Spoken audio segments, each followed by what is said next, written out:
4 things you should know about watercolor, especially if you're new to it. Number 1, no matter how good your paint is, if you're using pan paints, you're not going to get vibrant colors if you don't activate them first. Here's what I can get before letting them activate with a damp brush.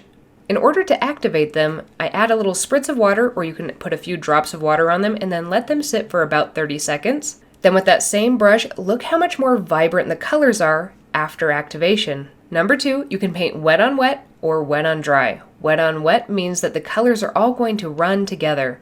Wet on dry leaves crisp edges and you're going to be able to see the brush strokes. Both are valid techniques and you can use both in the same painting. It just depends on what you're trying to achieve. Number 3, you're not going to have any control if you use too little or too much water. This can be one of the hardest things to learn, but don't worry because you don't have to get this perfectly right on the first try. You can always adjust by adding more water or taking some away. And number 4 might be my favorite thing about watercolor. You can keep your painting supplies simple. In order to enjoy watercolor, you really only need one brush. I recommend a size 10 or 12 round brush with synthetic bristles for beginners. Other than that, you're going to need some watercolor paper, watercolors, somewhere to mix your colors, which is usually included in your tin of watercolors, a rag, and some cups for water. Oh yeah, and if you're impatient like me, you're probably going to want a heat gun or a hairdryer.